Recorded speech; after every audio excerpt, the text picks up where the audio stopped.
सबसे पहले मैं अपने आराध्य श्री गुरु महाराज जी, मेरे भगवान जी को प्रणाम करता हूँ। मैं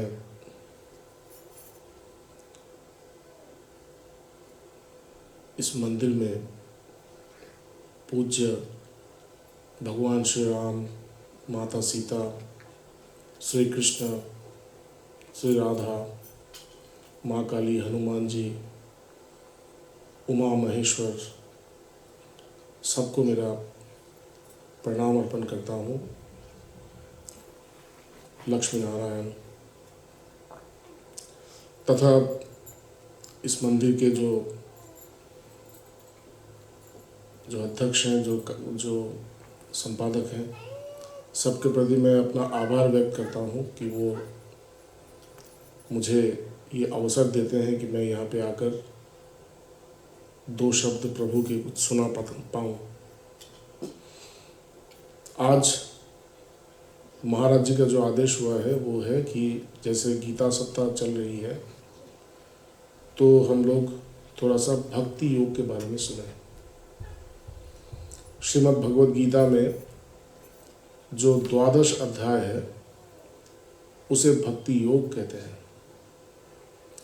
ये 12 अध्याय से पहले जो अध्याय था, 11 अध्याय, वो था विश्वरूप दर्शन योग।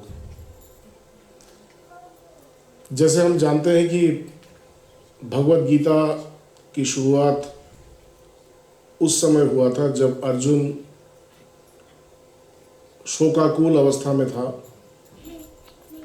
और वो अपने धर्म के बारे में, अपने कर्तव्य के बारे में संपूर्ण रूप से मोहित हो चुका था, विमूढ़ हो चुका था। किंग कर्तव्य विमूढ़ हो चुका था कि मुझे क्या करना चाहिए, मुझे क्या नहीं करना चाहिए, ये पूर्ण रूप से वो विमूढ़ हो चुका था। और उसे लगने लगा था कि ये जो युद्ध है, ये जो स्वधर्म पालन करना, युद्ध करना, ये पाप करना जैसा है और वो इस पाप को नहीं करना चाहता है। तो इस समय भगवान ने उसका इस मोह को दूरीभूत करने के लिए भगवान ने भगवद गीता का व्याख्यान शुरू किया। तो मोह हुआ था, मोह किसके साथ हुआ था? मोह हुआ था स्वजनों के बारे में, उनके मृत्यु के बारे में, उनके विनाश के बारे में। तो भगवान कृष्ण ने पहले आत्मा का अमरत्व ये समझाने से शुरू किया भगवद गीता। जो पहली पंक्ति था भगवान कृष्ण का अर्जुन के प्रति भगवद गीता में जब उपदेश शुरू होता है तो वो ऐसा था, एक प्रहसन की तरह था।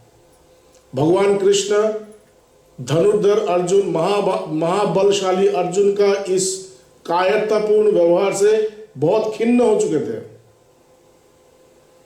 बार बार समझाने के बाद भी अर्जुन नहीं समझ रहे थे। बार बार वो अपने बारे में ही कह रहे थे, अपना जो अज्ञान है उस अज्ञान के बारे में ही वो कह रहे थे। और इससे भगवान के भीतर अर्जुन के प्रति एक धिक्कार आया। और भगवद गीता इसी धिक्कार से शुरू होता है, प्रासन से। अशोचानव शोचस्त्वम प्रज्ञावादांश्च भाससे गतासून अगतासूनश्च नानु शोचन्ति पंडिताः। उन्होंने कहा कि देखो, जिस विषय पर कभी भी शोक नहीं करना चाहिए, तुम उसी विषय पे शोक कर रहे हो। शोक का अर्थ क्या है? शोक का अर्थ है खो देना। खो देना। हम लोग खो देते हैं किसे? अपने स्वजनों को, अपने प्रियजनों को। जब वो मृत्यु को प्राप्त होते हैं तब हम उन्हें खो देते हैं और उस खोने से जो दुख उत्पन्न होता है उसे कहता है शोक। भगवान कृष्ण ने कहा कि शोक करने की कोई आवश्यकता नहीं है। क्यों? क्योंकि मृत्यु है ही नहीं। अशोचानव शोचस्त्वम प्रज्ञावादांश भाससे, जिसके बारे में शोक नहीं करना चाहिए उसके बारे में तुम शोक कर रहे हो और पंडितों की तरह बात कर रहे हो। कर तो रहे हो गलती, लेकिन बात कर रहे हो जैसे पंडितों की तरह। लेकिन तुम्हें पता नहीं है, गताशून अगताशूनश्च नानुशोचन्ति पंडिताः। लेकिन जो वास्तविक पंडित होते हैं वो किसी के मृत्यु से या किसी के जन्म से उनके भीतर कभी भी कोई शोक उत्पन्न नहीं होता। क्यों? क्योंकि उन्हें पता है कि ये जो जन्म और मृत्यु है ये केवल कल्पना मात्र है, ये अज्ञान का उपज है। जब तक अज्ञान है तब तक जन्म है, तब तक मृत्यु है, परंतु आत्मा का जो स्वरूप है वो है अजो नित्यो शाश्वतोयम पुराणो न हन्नते हन्नमाने शरीरे। आत्मा का जो स्वरूप है उसका स्वरूप ये है कि वो कभी भी जन्म नहीं लेता। अजा, वो कभी जन्म नहीं लेता, वो नित्य है, अर्थात उसका कभी मृत्यु होता ही नहीं है।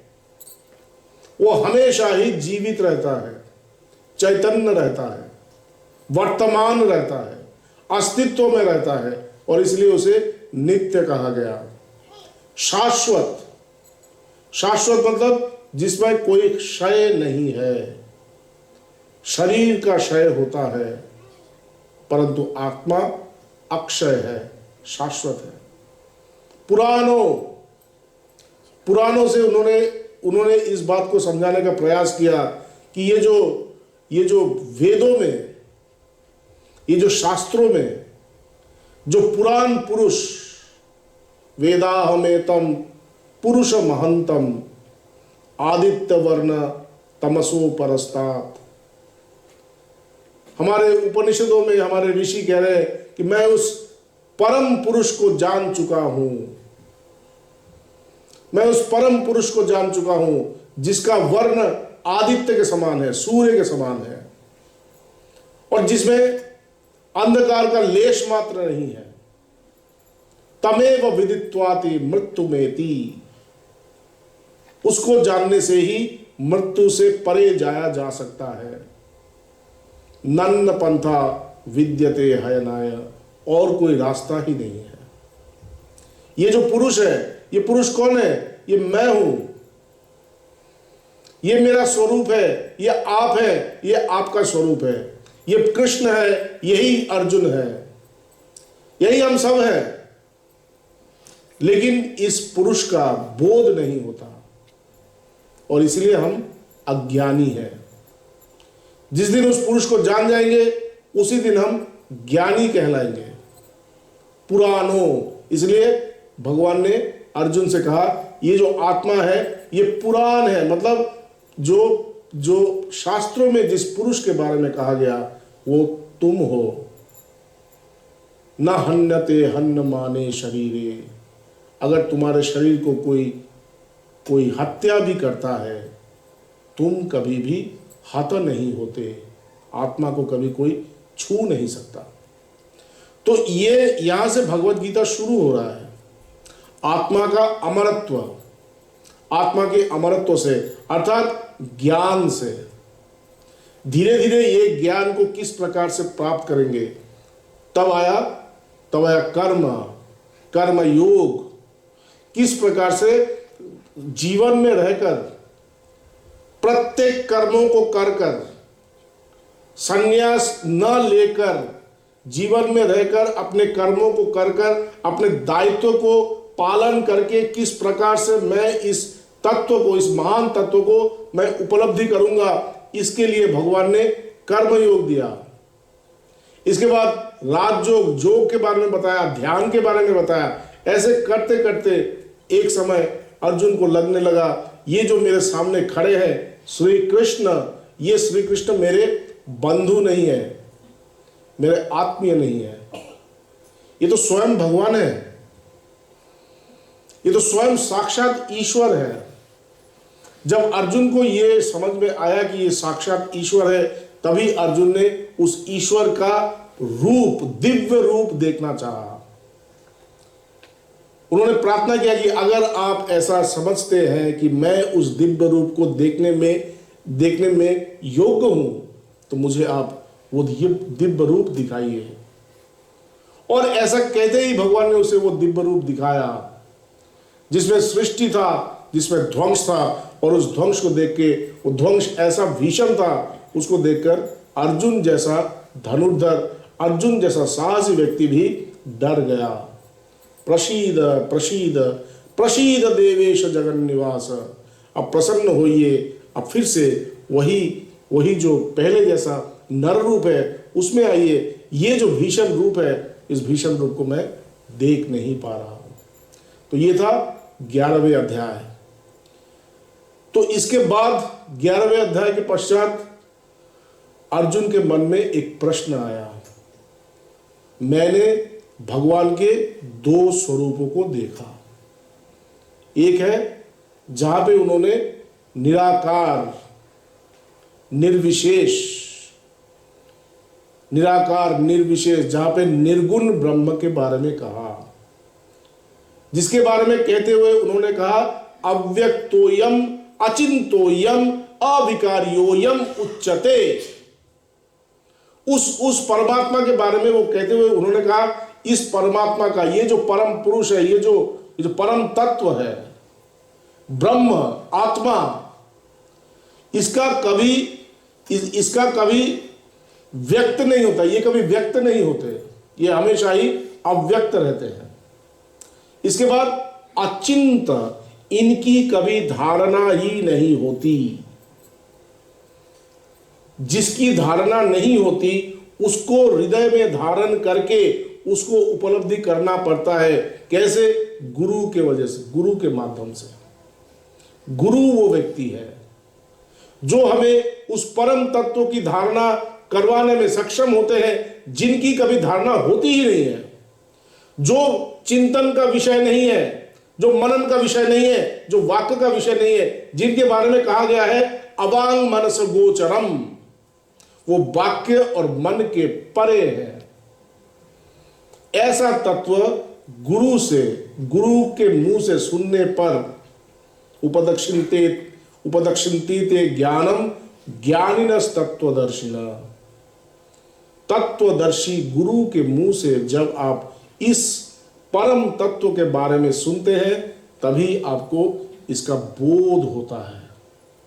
तो एक तरफ है ये निर्गुण निराकार अव्यक्त अचिंत ब्रह्म, और दूसरी तरफ है ये सगुण साकार विराट रूप। तो अभी अर्जुन के मन में ये प्रश्न हुआ कि कौन भगवान को अच्छी तरीके से जानता है, वास्तविक तरीके से जानता है, सत्य के रूप में जानता है? क्या वो जो भगवान को ये निर्गुण रूप से जानते हैं, या वो जो भगवान को सगुण रूप से जानते हैं? उनके मन में ये प्रश्न आया और उन्होंने भगवान को ये प्रश्न किया, और इसी प्रश्न से भगवत गीता का ये 12वां अध्याय भक्ति योग शुरू होता है। इसमें अर्जुन ने कहा एवं सतत युक्ता ये भक्तस्त्वाम पर्युपासते ये चापक्षरम अव्यक्तम तेषाम के योग वित्तमाः। जो आपको निर्गुण निराकार रूप में जानते हैं और जो आपको सगुण साकार रूप में पूजा करते हैं, आपको प्रेम करते हैं, इन दोनों में कौन आपके साथ अधिक रूप से युक्त है, जो आपको ज्यादा अधिक समझते हैं, अधिक बोध करते हैं, ऐसा कौन है? इसके उत्तर में भारतवर्ष में एक बहुत बड़ा एक लड़ाई छिड़ा हुआ है। आज हम लोग कहते हैं कि सनातन धर्म का बहुत सनातन धर्म के प्रति हम सभी सनातन धर्म में बहुत आज ऐसा हुआ है कि हम लोग खतरे में हैं। ऐसे कहते हैं सनातन धर्म खतरे में है, लेकिन सनातन धर्म को खतरे में लाया कौन? हम ही लोग लाए। हमारे ये जो आपस में ये लड़ाई लाया, ये जो सगुण और निर्गुण का जो एक शाश्वत लड़ाई चलता है, इसी लड़ाई ने हमको कमजोर किया है। तो जो सगुण को मानने वाले हैं उन्होंने कहा भगवान ने ये कहा, भगवान ने कहा कि जो सगुण रूप से जानते हैं वही मुझे ज़्यादा जानते हैं। जो निर्गुण के उपासक है वो कहते हैं नहीं, भगवान ने ये कहा कि जो निर्गुण उपासक है वो मुझे ज़्यादा जानते हैं। लेकिन मुझे भगवान का ये जो उत्तर है, इस उत्तर को पढ़ के मुझे ऐसा लगा कि भगवान ने ऐसा कहा कि जिसके प्रति निष्ठा ज़्यादा है, सगुण और निर्गुण तो एक ही है। जैसे हम लोग जल जानते हैं, जल और बर्फ, क्या इन दोनों में कोई असमानता है? नहीं, वस्तु तो एक ही है, केवल स्वरूप में भेद है, केवल स्टेट्स में भेद है। एक जल है जिसकी अवस्था एक है और एक बर्फ है जिसकी अवस्था दूसरा है, लेकिन स्वरूपता ये दोनों तो एक ही है। उसी प्रकार से निर्गुण और सगुण वो एक ही वस्तु का ही है, जैसे जल और बर्फ की तरह। तो भगवान ने यहाँ पे कहा कि मय्यावेशित मनो ये माम नित्य युक्त उपासते श्रद्धया परयोपेतास्ते ते युक्ततम मताहा। और देखो अर्जुन, मेरे मत से वही मुझे अधिक जानता है जो मय्यावेशित, मेरे प्रति आवेशित रहकर। आवेश का अर्थ क्या है? जैसे मैं सोया हुआ हूं, कोई मुझे जगाने के बाद भी मेरे अंदर वो जो नींद का आवेश रहता है, मैं उस नींद के आवेश में रहता हूं। उसी प्रकार से बात क्या हुआ, क्या मतलब मैं बात कर रहा हूं लेकिन मैं उस नींद के आवेश में हूं। हमको बहुत क्रोध आता है, जब हमको क्रोध आता है तब हम लोग क्रोध के आवेश में आ जाते हैं, क्रोध के आवेश में आकर हम लोग बात करते हैं। तो इसी प्रकार से ये जो जिस भाव को प्राप्त करना, उस भाव को प्राप्त करना, उसे कहता है आवेशित। तो भगवान कह रहे हैं कि जो मेरे प्रति आवेशित रहता है, आवेशित मतलब वो मेरे साथ ऐसा युक्त रहता है कि वो मेरा भाव को पा जाता है। वो चाहे निर्गुण के उपासक हो, चाहे सगुण के उपासक हो, चाहे राम नाम ले, चाहे आत्मा राम का नाम ले, दोनों ही एक ही चीज है। लेकिन जिसका निष्ठा ज्यादा हो, मय्यावेशित मनो ये माम नित्य युक्त उपासते, जो मेरे साथ नित्य युक्त होकर मुझ में ही आवेशित रहता है। ये मैं जो हूं, ये मैं निर्गुण भी हूं, सगुण भी हूं। श्रद्धया परयोपेतास्ते, जो मेरे प्रति आस्था रखता हो। श्रद्धा आध्यात्मिक जगत का सबसे पहला सोपान है। बिना श्रद्धा का कुछ नहीं होता। श्रद्धा का अर्थ है आस्था, विश्वास। जिसका मेरे ऊपर विश्वास हो वही मेरे साथ अधिक रूप से युक्त है। तो ये भगवान का उत्तर था। अभी भगवान धीरे धीरे भक्ति योग समझा रहे हैं। लेकिन भक्ति योग को समझाने से पहले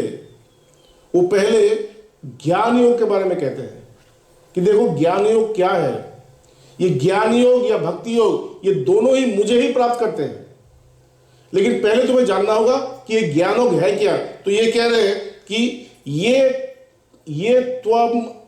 ये त्वक्षरम अनिर्देशम अव्यक्त उपासते सर्वत्रम अगम अचिंतम कूटस्थम अचलम ध्रुवम। जो ज्ञान योग के मार्ग का जो यात्री है, जो ज्ञान योग को अवलंबन करते हैं, वो क्या करते हैं? वो अक्षरम वो उस तत्व को धारण करते हैं जिसका कभी विनाश नहीं होता। ये त्वक्षरम अनिर्देशम, जिसको कभी निर्देशित नहीं किया जा सकता, जिसको बोला नहीं जा सकता कि वो यहां पे है, वो सर्वत्र है, वो हमेशा हर जगह पे है। जो अनिर्देश्य है, अव्यक्त, जिसका कोई व्यक्त नहीं होता।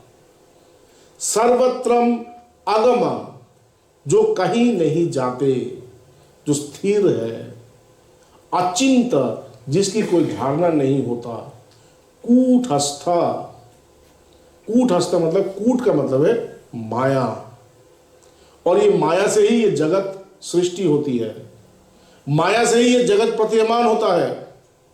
हम लोग कहते हैं कि माया में भगवान नहीं है, लेकिन कहते हैं कि इस माया में भी उस परम तत्व का स्थिति होती है। जो जो जो निर्गुण उपासक है, जो निर्गुण परम ब्रह्म को के उपासक है, वो उस माया में भी उस परम तत्व का दर्शन करते हैं, और इसीलिए उसे कूटस्थ कहते हैं।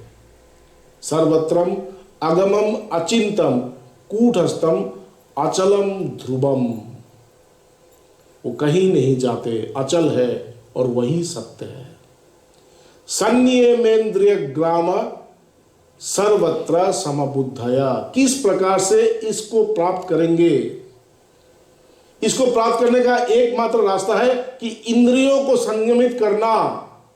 सम दम तितिक्षा उपरति, इन इन इन मार्गों द्वारा इस इंद्रियों को, इस मन को एकत्रित करना उस परमात्मा में। सर्वत्र समबुद्धया, और सब कुछ में उसी परमात्मा को देखना। परमात्मा केवल केवल यहां नहीं है, मेरे अंदर नहीं है, सब कुछ में है। सर्वम खलु इदम ब्रह्म, वो जो ब्रह्म है वो सब कुछ में है। ईशावास्यम इदम सर्वम यत् किंच जगत्ताम जगत, इस जगत में जो कुछ भी है सब कुछ में वही परमात्मा विराजित करते हैं। वही एक परमात्मा जो मेरे अंदर है वही सब में है। इस प्रकार की धारणा करते हैं, इस प्रकार की धारणा करते हैं। इति इति, वो सब कुछ में है। संयमेन्द्रिय ग्राम सर्वत्र समबुद्धया ते प्राप्नुवन्ति मामेव, और ऐसा करके वो मुझे ही प्राप्त करते हैं। वो किसी और ब्रह्म को प्राप्त नहीं करते। वो जो ब्रह्म है वो भी तो मैं ही हूं, मैं ही हूं। ये जो मैं हूं वो उसी ब्रह्म का साकार रूप हूं, लेकिन वो जो निराकार रूप जो है वो भी तो मैं ही हूं। ते प्राप्नुवन्ति मामेव सर्वभूता हिते रताः, और प्राप्त करने के पश्चात वो सभी जनों के हित में कार्य करते हैं, अपने जीवन को उत्सर्गित करते हैं। ये ज्ञान मार्गी लोग हैं। लेकिन इसमें एक छोटा सा दिक्कत है। दिक्कत क्या है? क्लेश अधिकतरस्तेषाम अव्यक्त सक्त चेतसाम, अव्यक्त ही गति दुखम देह विधीर व्याप्यते। ये जो अव्यक्त बोला गया है, वो आत्मा, वो परमात्मा, वो अव्यक्त है, उसे देखा नहीं जा सकता, उसे देखा नहीं जा सकता, उसे धारणा नहीं कर सकते। लेकिन हम लोग अपने सभी कर्मों को अपने शरीर के द्वारा करते हैं। हमारा मन, हमारा प्राण इस शरीर में रहता है। इस शरीर को छोड़कर हम कभी भी किसी चीज को धारणा कर ही नहीं सकते। और यहीं पे एक बहुत बड़ा एक चैलेंज है। उनके अंदर एक क्लेश होता है, दुख होता है, वो कर नहीं पाते, क्योंकि वो अपने शरीर बोध को छोड़ नहीं पाते। वो ऐसा किसी वस्तु की धारणा नहीं कर सकते जो शरीर से परे हो, क्योंकि ज्ञान मार्ग में पहले ही आपको कहा जाएगा कि आप शरीर नहीं है, आप मन नहीं है, आप बुद्धि नहीं है, आप अहंकार नहीं है। आप ये मन बुद्धि चित्त अहंकार के परे जो परमात्मा है वो है। तो ये जो शरीर धारणा है, इस शरीर धारणा को छोड़ नहीं पाते, और इसलिए वो ज्ञान मार्ग में जा नहीं सकते। इन लोगों के लिए क्या है? तब क्या करेंगे? मैं अगर उस निराकार की धारणा नहीं कर सकता तो मेरे लिए रास्ता क्या है? अगर आप उपनिषद को देखेंगे, उपनिषद में केवल उसी ज्ञान के बारे में कहा गया। भगवान कृष्ण ऐसे पहले व्यक्ति थे जिन्होंने स्पष्ट रूप से सभी लोगों के लिए एक एक मार्ग दिया। जो ज्ञान की धारणा नहीं कर सकते उनके लिए भक्ति दिया, जो भक्ति की धारणा नहीं कर सकते उनके लिए कर्म दिया, जो कर्म नहीं कर सकते उनको कर्म फल को त्याग करने का मार्ग समझाया, लेकिन सबके लिए उन्होंने कोई ना कोई रास्ता दिया। और इसीलिए भगवान कृष्ण को भगवान कहते हैं। और भगवत गीता सर्वश्रेष्ठ ग्रंथ है, सर्वश्रेष्ठ ग्रंथ। इसे गीतोपनिषद कहते हैं। ये उपनिषदों में भी अन्यतम है। तो इसलिए क्या करेंगे, जो उस परम तत्व को धारणा नहीं कर सकते, उस निर्गुण को धारणा नहीं कर सकते, उनके लिए रास्ता क्या है? उनके लिए रास्ता उन्होंने दिया है। क्या दिया है? ये तु सर्वाणि कर्माणि मयि संन्यस्त मत पराहा। देखिएगा कितना सुंदर है प्रभु, कितना प्रेममय। मैं जब भगवत गीता पढ़ना शुरू किया था, मैं एक बार बार्सिलोना में था, तब मुझे भगवत गीता के बारे में बोलने के लिए बोला गया था। हम लोग हिंदू हैं, हम लोगों को छोटे छोटे काल से ही भगवत गीता हम लोगों को पढ़ाया जाता है, या हमारे घर में रहता है, तो हम लोग थोड़ा बहुत तो जानते ही हैं। तो जब मैं वहाँ पे बोलने गया, तब मुझे लगा कि मुझे भगवत गीता के बारे में कुछ भी पता नहीं है। मैं जब इंडिया जाऊँगा तब मैं भगवत गीता पढ़ूँगा। तो भगवत गीता इंडिया जाकर के पढ़ने के लिए जब बैठे, तो ये 12वें अध्याय भक्ति योग क्या है ये पढ़ने गए। और भक्ति योग का यहाँ से शुरू हुआ, ये तु सर्वाणि कर्माणि मयि संन्यस्त मत परा।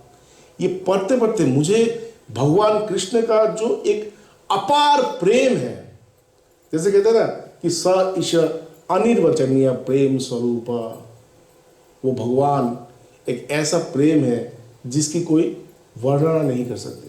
वो क्यों प्रेम करते हैं, कितना प्रेम करते हैं, इसी कोई वर्णना नहीं है। ये पढ़ने के बाद मुझे लगा भगवान हम लोगों से कितना प्रेम करते हैं। जब आप भगवत गीता को सुनेंगे, आप ऐसा करके मत सुनिए कि ये अर्जुन को बोला गया है, आप केवल सुनिए कि ये आपको बोले हैं भगवान आपसे बात कर रहे हैं। और फिर देखिए कि किस प्रकार से सहज कर रहे हैं वो मार्ग को, किस प्रकार से मार्ग को सहज कर रहे हैं। पहले उन्होंने भक्ति योग का जो प्रिंसिपल है, सिद्धांत है, उसको कहा ये तु सर्वाणि कर्माणि मयि संन्यस्त मत पराहा अनन्यनेव योगेन माम ध्यायन्त उपासते तेषामहं समुद्धर्ता मृत्यु संसार सागरात् भवामि नाचिरात् पार्थ मय्यावेशित चेतसा। ये है प्रिंसिपल, ये सिद्धांत। सिद्धांत क्या है? भगवान ने कहा अगर तुम उस निराकार की धारणा नहीं कर सकते, कोई बात नहीं, छोड़ दो उसको। तुमको ज्ञान मार्ग में जाने की आवश्यकता नहीं है। तुमको मैं एक दूसरा मार्ग दे रहा हूं, एक नया मार्ग दे रहा हूं, एक बेहतर मार्ग दे रहा हूं जिसमें तुम जा सकते हो। ये मार्ग क्या है? सर्वाणि कर्माणि मयि संन्यस्ता। तुम कर्म करते हो सुबह से रात तक, किसके लिए करते हो? अपने लिए करते हो। हम लोग क्या बोलते हैं? हम अपने परिवार के लिए करते हैं। परिवार के लिए कोई नहीं करता, अपने लिए करता है। परिवार के लिए इसलिए करता है कि परिवार उसे प्यार करता है, उसका जो अभाव है उसको मिटाते हैं। अगर परिवार उस अभाव को नहीं मिटाते, उसे प्यार नहीं करते, वो परिवार के लिए नहीं करेंगे। तो सभी लोग जो कर्म करते हैं अपने लिए करते हैं। भगवान ने कहा अपने लिए कर्म करना छोड़ो, क्योंकि अपने लिए कर्म करोगे तो तुम मृत्यु को प्राप्त होगे। धीरे धीरे तुम देखोगे कि तुम्हारा शरीर क्षीण होता जाएगा, धीरे धीरे तुम मृत्यु को प्राप्त होगे। जितने भी कर्म करते हो सभी कर्म को मेरे लिए करो। ये तु सर्वाणि कर्माणि मयि संन्यस्त, मेरे लिए। ब्रश कर रहे हो वो भी मेरे लिए करो। इस शरीर में प्रभु रहते हैं, इस शरीर को ठीक से रखना होगा। इस शरीर में खाने खा रहे हो वो भी मेरे लिए खाओ, अपने उदर पूर्ति के लिए मत खाओ, मेरे लिए खाओ। किसी से बात कर रहे हो, उससे जो बात कर रहे हो मन में रखो कि मैं भगवान से बात कर रहा हूं, क्योंकि उनके अंदर भी भगवान है। मैं भगवान, हर कर्म को मेरे लिए करने का प्रयास करो। ये तु सर्वाणि कर्माणि मयि संन्यस्त मत पराहा। सभी कर्मों को, जितने भी कर्म करते हो सभी कर्मों को केवल मेरे लिए करो। ये कर्म का फल तो तुम्हें मिलेगा, उसका भोग तुम करोगे। मैं तुमसे कर्म का फल नहीं मांग रहा हूं, मैं तुमसे ये नहीं कह रहा हूं कि सारा दिन सारा महीना कार्य करके जो तुम्हें सैलरी मिलेगा वो तुम मंदिर में आकर दान कर दो, ये मैं नहीं कह रहा हूं। वो सैलरी तुम अपने घर में ले जाओ, लेकिन भीतर ही भीतर ये रखो कि मैं कार्य भगवान के लिए कर रहा हूं। ये तू सर्वाणी कर्माणि मयि संन्यस्त मत्पराः अनन्यैव योगेन। ये एक शब्द है, ये भगवत गीता में बार बार आया है। हम लोग कहते हैं कि हमारे प्रभु मंदिर में रहते हैं, भगवान कह रहे हैं कि मुझे मंदिर में मत रखो, मुझे अन्य मतलब दूसरा, अन्य मतलब जो दूसरा ना हो, जो मेरा हो, जो मैं हो। भगवान को मैं समझो, भगवान को समझो कि भगवान तुम्हारे हृदय में है, मंदिर में नहीं है, कहीं दूसरे जगह पे नहीं है, वो तुम्हारे हृदय में है, वो तुम्हारे साथ है। हर जगह पे भगवान तुम्हारे साथ है। भगवत गीता देखिए, भगवान कृष्ण अर्जुन के सारथी है। भगवान तो न्यूट्रल होना चाहिए, हर जगह पे आप देखिएगा भगवान एक न्यूट्रल सत्ता है, लेकिन नहीं, यहाँ पे भगवान न्यूट्रल नहीं है। भगवान सत्य का साथ दे रहे हैं, भगवान भक्त के साथ है और भक्त के लिए वो सब कुछ कर रहे हैं। ये भगवान है। तो भगवान चाहते हैं कि देखो, अगर तुम भक्त हो तो तुम भी मुझे अपना समझो, अपने हृदय में रखो।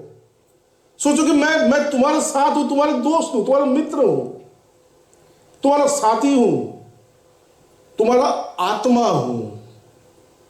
तुम्हारा जो आत्मा है वो मैं हूं, ऐसा सोचो। अनन्यैव योगेन, केवल भगवान के लिए करेंगे और साथ में भगवान को अपना मानेंगे, अपने भीतर मानेंगे। अगर इस प्रकार से कोई मेरी आराधना करता है तो क्या होगा? तेषामहं समुद्धर्ता मृत्यु संसार सागरात। ये जो मृत्यु रूपी संसार है, यहां पे हम लोग क्यों आए? हम लोग इसको मृत्यु लोक बोलते हैं। मृत्यु लोक क्यों बोलते हैं? क्योंकि यहां पे आने से एक चीज सत्य है, वो है मृत्यु। वो होगा। आप कितना पैसा कमाएंगे, आप कहाँ रहेंगे, आप कहाँ खाएंगे, इस किसी चीज का कोई निश्चित नहीं है, लेकिन आपका मृत्यु होगा ये निश्चित है। तो ये है मृत्यु लोक।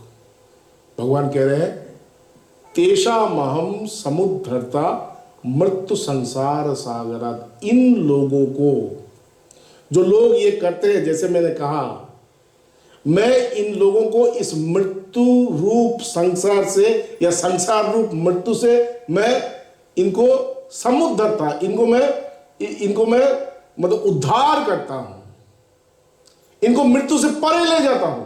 इनको कभी मृत्यु होगा ही नहीं, इनको कभी मृत्यु होगा ही नहीं। मृत्यु क्या? मृत्यु है मतलब खत्म हो जाना, काल के गर्त में समा जाना, अंधेरे में समा जाना।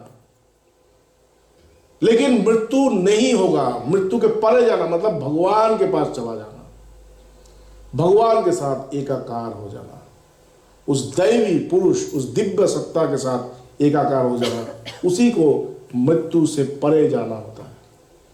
तेषामहं समुद्धर्ता मृत्यु संसार सागरात। मैं उनको इस मृत्यु के संसार से उद्धार करता हूं। भवामि नाचिरात पार्थ मय्यावेशित चेतसम। और पार्थ, इस बात को जानना, वो कभी वापस नहीं आएंगे फिर से यहां। क्यों? क्योंकि वो मेरे स्वरूप को प्राप्त करेंगे, वो मैं बन जाएंगे। ये है भगवत गीता में भक्ति योग का सिद्धांत। अभी इसको कैसे पाएंगे, इसका भगवान ने रास्ता दिया। किस प्रकार से मैं भगवान के लिए अपने सभी कर्मों को अर्पण करूंगा, किस प्रकार से मैं भगवान को हमेशा ही मतलब अपने में हमेशा ही देखूंगा, अपना जैसा समझूंगा, अपना समझूंगा। किस प्रकार से भगवान को मैं हमेशा जानूंगा कि वो मेरे हृदय में है। इसके लिए भगवान ने रास्ता दिया। रास्ता क्या दिया? रास्ता दिया। इसके बाद भगवान बोल रहे मय्येव मन आधस्व। अच्छी तरीके से सुनिएगा और देखिएगा भगवान का प्रेम कैसा है। मय्येव मन आधस्व मयि बुद्धि निवेशया निवसिष्यसि मय्येव अत ऊर्ध्वं न संशय। इस छोटे से बात में भगवान ने कितनी बड़ी बात कहा। बोले मय्येव मन आधस्व, अपने मन में मुझे स्थापित करो। क्यों? क्योंकि तुम्हारा मन तो मुझ में स्थापित नहीं है। तुम्हारे मन में देखो क्या स्थापित है। तुम्हारे मन में स्थापित है काम, क्रोध, लोभ, मोह, मद, माश्चर्य। इसे कहता है शर रिपु। ये तुम्हारे शत्रु है। उन शत्रुओं को तुम अपने भीतर स्थान देके बैठे हो। देखिएगा अच्छी तरीके से, मन को देखिए। काम, कामना, वासना से भरा हुआ है। मुझे ये चाहिए, मुझे वो चाहिए, मुझे ये चाहिए। क्रोध, भीतर ही भीतर क्रोध, इसके प्रति क्रोध, उसके प्रति क्रोध, अंदर ही अंदर क्रोध। केवल प्रतीक्षा करता है एक बार अगर समय मिले, रास्ता मिल जाए, निकल जाएंगे, जला देंगे सब कुछ। मोह, मोह मतलब आंखों में पट्टी पड़ा हुआ है। सामने रोज दिख रहा है कि सामने कोई ना कोई मर रहे हैं। रोज दिख रहा है सामने कोई ना कोई मर रहे हैं। लेकिन जब अपने बारे में सोचते हैं, क्या सोचते हैं? हम कभी नहीं मरेंगे। कभी अपने आप को उस जगह पे खड़ा करने का प्रयास कीजिए कि 2 मिनट बाद आपका मृत्यु होगा। अस्पताल में जाते हैं, लोगों को देखते हैं कि लोग मर रहे हैं और आप देख के बोलो आहा करते हैं। कभी सोचे एक दिन आप भी उसी प्रकार से वहां पे पड़े रहेंगे और कोई और आके बोलेगा आहा। ऐसे घड़ी देखेंगे कि जल्दी मरे तो हम भी जाए। हम लोग करते हैं ऐसा। रात में अगर हो जाए ठीक है, कल सुबह तब वहाँ से करके फिर नौकरी में चले जाएंगे। मतलब इंतज़ार करते हैं। किस तरह एक दिन आपका भी इसी प्रकार से इंतज़ार होगा। कभी सोचा है? नहीं सोचा है। सोचते नहीं है। क्यों नहीं सोचते? क्योंकि हमको ऐसा लगता है कि हमारा कभी मृत्यु नहीं होगा। ऐसा संभव है? ऐसा संभव नहीं है। मोहित है हम लोग सब। मोह को तोड़िए, जागिए। मृत्यु आ रहा है। हर क्षण जो बीत रहा है, हर क्षण आप मृत्यु के सामने जा रहे हैं। एक एक दिन बीत रहा है, एक एक दिन आप मृत्यु के पास जा रहे हैं। जिस दिन वहां पे खड़े होंगे उस दिन कहां जाएंगे? अभी तो लगता है कि ठीक है और जो दिन है, 10 साल है, 20 साल है, 25 साल है, लेकिन जिस दिन 10 सेकेंड भी नहीं रहेगा उस दिन क्या करेंगे? जिस दिन आपको समझ में आएगा कि सांस धीरे धीरे कम हो रहा है, उस दिन क्या करेंगे? उस दिन के लिए आज आंखें खोलिए, सत्य को जानिए। सत्य क्या है? किस लिए मैं आया हूं? इस संसार में हमारा जन्म क्यों हुआ है? हम लोग हिंदू हैं, हम लोग क्या कहते हैं कि हम लोगों का बार बार जन्म होता है। अच्छा, बार बार क्यों जन्म होता है? हम लोग बार बार क्यों जन्म ले रहे हैं? एक ही चीज को बार बार, आपको एक ही खाना बार बार खाने में इच्छा अच्छा लगेगा? रोज आपको पुलाव, रोज आपको पनीर का एकदम बढ़िया सब्जी खिलाया जा रहा है, रोज सुबह शाम, 3 दिन अच्छा लगेगा। चौथे दिन बोलेंगे नहीं हमको कुछ और दो, थोड़ा रोटी दे दो कहीं से वो अच्छा नहीं लगेगा। तो बार बार एक ही पुनरपि जननम पुनरपि मरणम पुनरपि जननी जठरे शयनम, बार बार आ रहे हैं, बार बार जा रहे हैं। क्यों? किसके लिए? नहीं जानते हम लोग। हमारे जन्म का उद्देश्य नहीं जानते। ठाकुर रामकृष्ण ने कहा है कि हमारे जन्म का उद्देश्य है ईश्वर को लाभ करना, भगवान लाभ करना, सत्य को जानना। हमारा जो वो है वेद शुरू हो रहा है। आत्मानम विद्धि, अपने आप को जानो, अपने स्वरूप को जानो, तुम कौन हो। हमारे ऋषि प्रार्थना कर रहे हैं सूर्य से, तत्पुंसाम अपावृणु सत्य धर्माय दृष्टये। हे सूर्य देवता, आपसे प्रार्थना है, आप ये जो ढक्कन है, ये जो मोह है, इस मोह को हटाइए ताकि मैं उस सत्य को देख सकूं। वो सत्य क्या है? वो सत्य है मैं ही वो परमात्मा हूं, अहम ब्रह्मास्मि, अहम ब्रह्मास्मि, ये सत्य है। इसलिए मैं जन्म लेता हूं बार बार अपने आप को जानने के लिए। जब तक नहीं जानूंगा तब तक बार बार आना होगा। कस्य त्वम कः कुतो आयाति, कौन तुम्हारा अपना है, तुम कौन हो? समझिए, मेरा नाम राम है, राम तो तुम्हारा नाम है, तुमको दिया गया है। तुम कौन हो? ये तो नाम तुमको कोई दिया है, तुम्हारे पापा ने दिया है, माता ने दिया है। तुम्हारा असली नाम क्या है? किस नाम से तुम आए थे? तुम्हारा क्या एड्रेस है? कहां जा रहे हो? कहां जाओगे? मृत्यु के बाद कहां जाओगे? मृत्यु से, जन्म से पहले कहां थे? नहीं जानते हैं, नहीं जानते। सब कुछ जान के बैठे हैं, आइडेंटिटी कार्ड लेके घूमते हैं। लेकिन तुम जन्म से पहले, एक दिन पहले तुम कहां थे? और मृत्यु के एक दिन बाद तुम कहां जाओगे? इसका उत्तर है? नहीं है। इसका उत्तर पाने के लिए बार बार हम लोग यहाँ पे आते हैं। ये जो मृत्यु लोक में आने का एकमात्र कारण यही है, मुझे जानना है मैं जन्म और मृत्यु के पहले या बाद में मैं कौन हूँ, मैं कौन हूँ। इसको जानने के लिए हम लोग आते हैं। तो ये क्या बोल रहे थे? मृत्यु संसार सागरात। आपको भगवान, अच्छा, मय्येव मन आधस्व, मन के अंदर काम, क्रोध, लोभ, मोह, मद, माश्चर्य, अहंकार, ये सब भरा हुआ है। भगवान कह रहे इसको हटाओ। इस सबसे कोई लाभ नहीं है, इस सबसे कोई लाभ नहीं। इसको हटाओ, हटा करके मुझे वहां पे स्थापित करो। मन मना भव मद भक्त मद जाजी मांग नमस्कुरु। अपने मन में मुझे बैठाओ, मेरा भक्त बनो, मुझे ही चाहो, और अगर प्रणाम करना है, सर झुकाना है, तो मेरे सामने सर झुकाओ। संसार के पास जाके सर मत झुकाओ। तो यहां पर भी वही बात है, मय्येव मन आधस्व, अपने मन में मुझे बैठाओ। इसके बाद मयि बुद्धि निवेशया। बुद्धि, हमारे पास बुद्धि है, बुद्धि से हम लोग सोचते हैं, निवेश करते हैं, क्या करने से हमें लाभ ज्यादा होगा। हम लोग ये करेंगे तो हमको लाभ ज्यादा होगा, वो करेंगे तो हमको लाभ ज्यादा होगा। इस बुद्धि से हम लोग लाभ और हानि के बारे में निरूपण करते हैं। भगवान कह रहे हैं कि ये जो बुद्धि है, जिससे तुम सांसारिक लाभ के बारे में सोचते हो, उस बुद्धि को मुझ में लगाओ, मुझे प्राप्त करने में लगाओ। किस प्रकार से मैं आपको प्राप्त करूंगा, इसके खोज में लगाओ, इसके खोज में लगाओ, इसके बारे में सोचो, किस प्रकार से तुम भगवान को प्राप्त करोगे।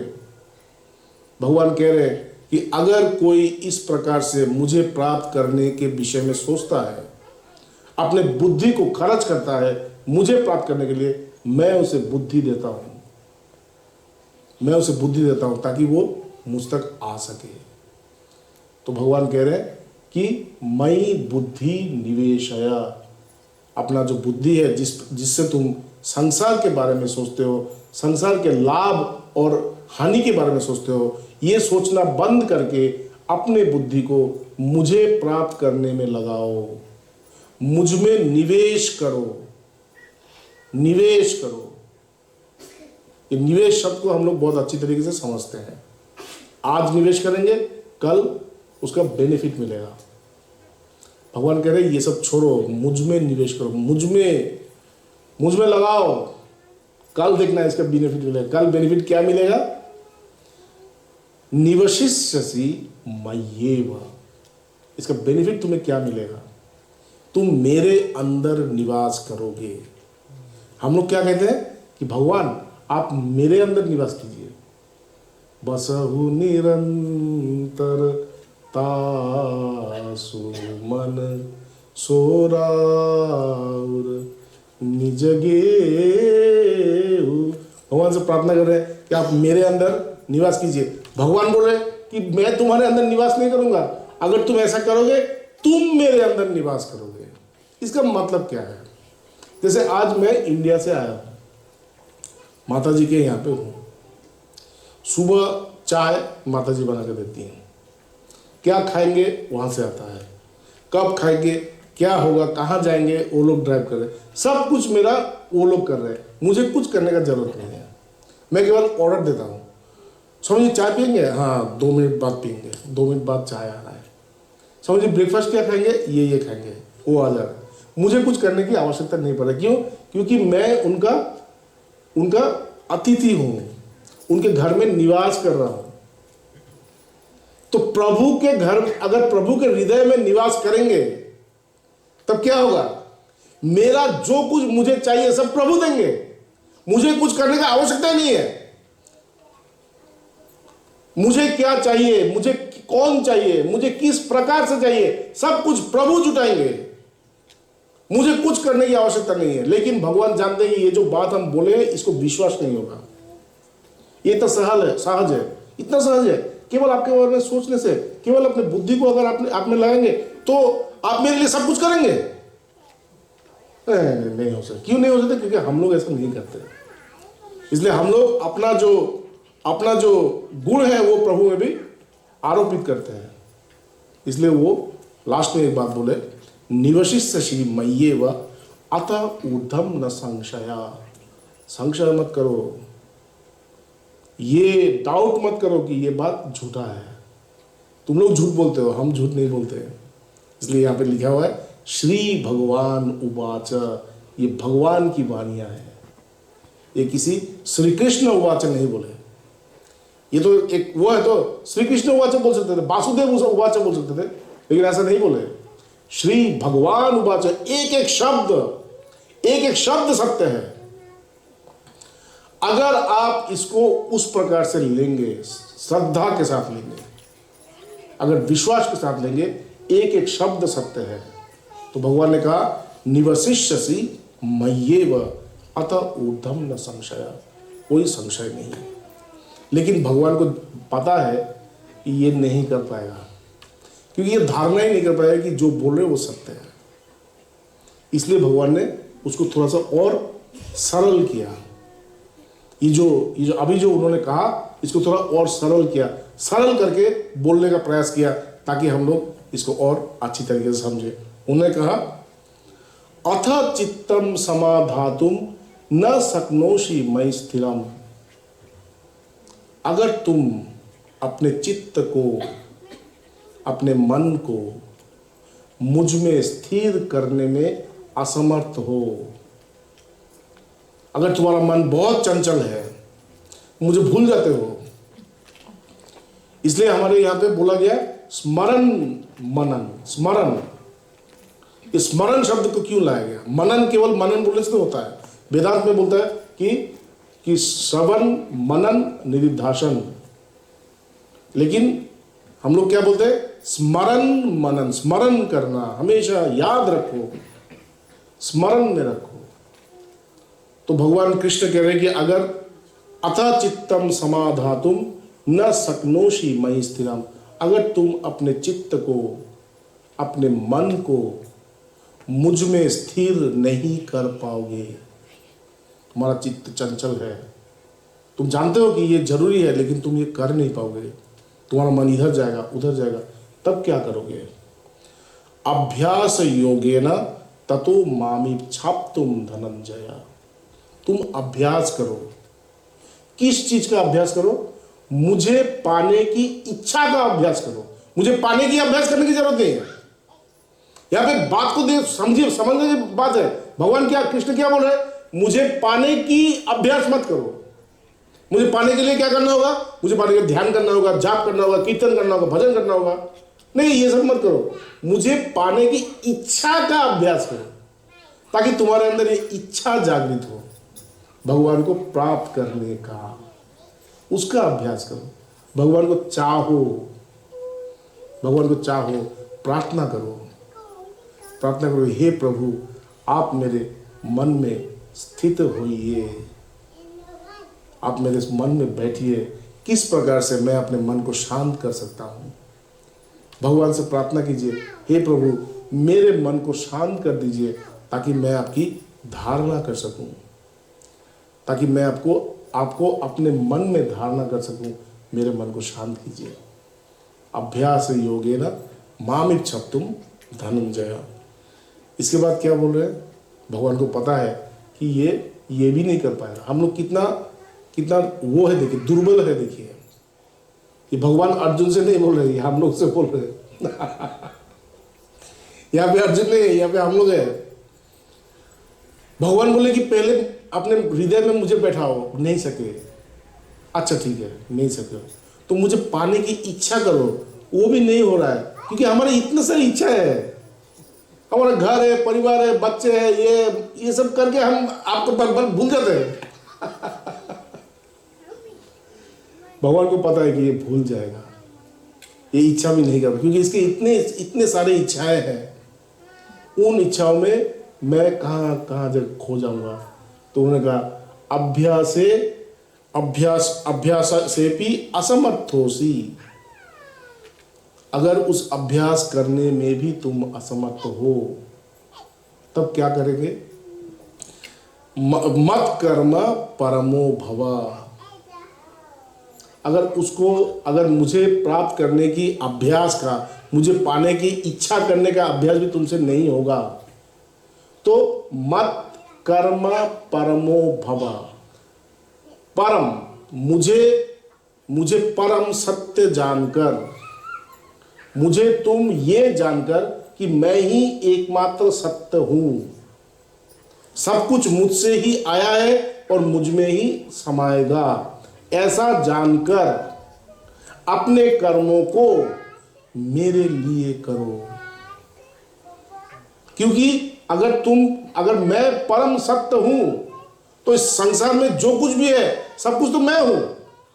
इस संसार में जो भी कर्म है वो भी मैं हूं।